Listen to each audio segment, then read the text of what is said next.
আমি একদিন প্রতিষ্ঠান যাব না বলে নদীতে সাঁতার দিয়েছি, অনেকক্ষণ দেরি করে এসেছি। আমার মা ভাত রান্না করে রেডি করে নিয়ে বসে আছে, তো বলছে আমাকে খাইয়ে নিয়ে বের হ, আজকে যাব না। জাতির সামনে কোনোদিন কোরআন মাজিদ তেলাওয়াত করে শোনালে না, জাতির সামনে কোনোদিন হাদিস পেশ করে দেখালে না, জাতির সামনে শুধু কেচ্ছা কাহিনী বলে, পীর বাবার কাহিনী বলে, আলা হাজরাতের কাহিনী বলে। আমরা পড়াশোনা তেমন জানি না।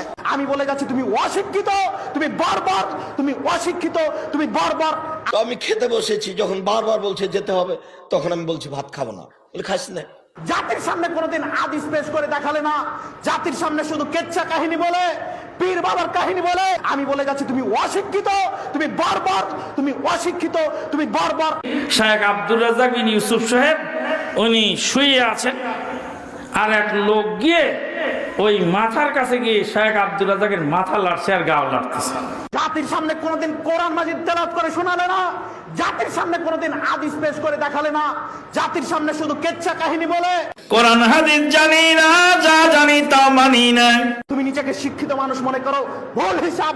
আমি বলে যাচ্ছি তুমি অশিক্ষিত, তুমি বর্বর, তুমি অশিক্ষিত, তুমি বর্বর।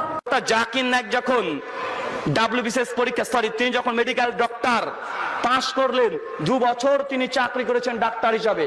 জাতির সামনে কোনোদিন কোরআন মাজিদ তেলাওয়াত করে শোনালে না, জাতির সামনে কোনোদিন হাদিস পেশ করে দেখালে না, জাতির সামনে শুধু কেচ্ছা কাহিনী বলে। শিক্ষাগত যোগ্যতা, ধর্মীয় শিক্ষা আমার জিরো, কিছুই নেই। কোনো মাদ্রাসাতে জীবনে পড়ার উদ্দেশ্যে আমি কখনো যাইনি। তুমি নিজেকে শিক্ষিত মানুষ মনে করো, ভুল হিসাব। আমি বলে যাচ্ছি তুমি অশিক্ষিত, তুমি বর্বর, তুমি অশিক্ষিত, তুমি বর্বর। আমি যদি তোমাকে অশিক্ষিত বর্বর প্রমাণ না করতে পারি, জাতির সামনে বক্তব্য দিব না, তুমি মনে রেখো। ডক্টর জাকির নায়েক আর এখন আরেকজনকে তৈরি করে ডক্টর জাকির নায়েক আর এখন আরেকজনকে তৈরি করেছেন ব্রাদার রাহুল। জাতির সামনে শুধু কেচ্ছা কাহিনী বলে, পীর বাবার কাহিনী বলে। আর আমি মাদ্রাসাতে পড়াশোনা করিনি। হ্যাঁ, তুমি নিজেকে শিক্ষিত মানুষ মনে করো, ভুল হিসাব।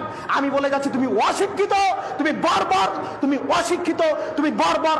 আমি যদি তোমাকে অশিক্ষিত বর্বর প্রমাণ না করতে পারি, জাতির সামনে বক্তব্য দিব না, তুমি মনে রেখো। আপনাকে একটা গল্প শোনাই, এবার শুনুন। যারা লুঙ্গি পরে আছেন সাবধানে বসবেন। জাতির সামনে কোনোদিন কোরআন মাজিদ তেলাওয়াত করে শোনালে না, জাতির সামনে কোনোদিন হাদিস পেশ করে দেখালে না, জাতির সামনে শুধু কেচ্ছা কাহিনী বলে, পীর বাবার কাহিনী বলে। বাংলাদেশের প্রখ্যাত আলেম আব্দুর রাজ্জাক বিন ইউসুফ, নাম শুনেছেন? হ্যাঁ। জাতির সামনে শুধু কেচ্ছা কাহিনী বলে, পীর বাবার কাহিনী বলে। রাত্রি 11টার দিকে আমি আর আমার স্ত্রী আমার নিজের গাড়ি করে কোনো একটা কারণে গেছি। কোরআন মাজিদ তেলাওয়াত করে শোনালে না, জাতির সামনে কোনোদিন হাদিস পেশ করে দেখালে না, জাতির সামনে শুধু কেচ্ছা কাহিনী বলে, পীর বাবার কাহিনী বলে। তুমি নিজেকে শিক্ষিত মানুষ মনে করো, ভুল হিসাব। আমি বলে যাচ্ছি তুমি অশিক্ষিত, তুমি বর্বর, তুমি অশিক্ষিত, তুমি বর্বর। আমি যদি তোমাকে অশিক্ষিত বর্বর প্রমাণ না করতে পারি, জাতির সামনে বক্তব্য দিব না, তুমি মনে রেখো। বর্তমান পৃথিবীতে জীবিত আছে এমন সবচেয়ে বড় আলেমকে কে বলতে পারেন? শেখ সালেহ আল ফজল হাফেজাহুল্লাহ। মতিউর রহমান মাদানী তো বাংলার একটা নক্ষত্র, বুঝেননি? প্রত্যেক যুগে যুগে আল্লাহ সুবহানাহু ওয়া তাআলা এরকম বড় বড় আলেমকে প্রেরণ করেন। শেখ সালেহ আল উসাইমিন হাফেজাহুল্লাহ ছিলেন না? নাসিরউদ্দিন আলবানী হাফেজাহুল্লাহ তিনি ছিলেন না? আমাদের দেশে সানাউল্লাহ অমৃতেশ্বরী ছিলেন না তিনি? কোরআন মাজিদ তেলাওয়াত করে শোনালে না, জাতির সামনে কোনোদিন হাদিস পেশ করে দেখালে না, জাতির সামনে শুধু কেচ্ছা কাহিনী বলে, পীর বাবার কাহিনী বলে। তুমি নিজেকে শিক্ষিত মানুষ মনে করো, ভুল হিসাব। আমি বলে যাচ্ছি তুমি অশিক্ষিত, তুমি বর্বর, তুমি অশিক্ষিত, তুমি বর্বর। আমি যদি তোমাকে অশিক্ষিত বর্বর প্রমাণ না করতে পারি, জাতির সামনে বক্তব্য দিব না, তুমি মনে রেখো। হাজির বেটার বিয়ে হলো কাজীর বেটির সাথে, কাজীর বেটি বলছে আমি যাব সিনেমাতে। কোরআন মাজিদ তেলাওয়াত করে শোনালে না, জাতির সামনে কোনোদিন হাদিস পেশ করে দেখালে না, জাতির সামনে শুধু কেচ্ছা কাহিনী বলে, পীর বাবার কাহিনী বলে।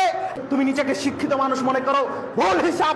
আমি বলে যাচ্ছি তুমি অশিক্ষিত, তুমি বর্বর, তুমি অশিক্ষিত, তুমি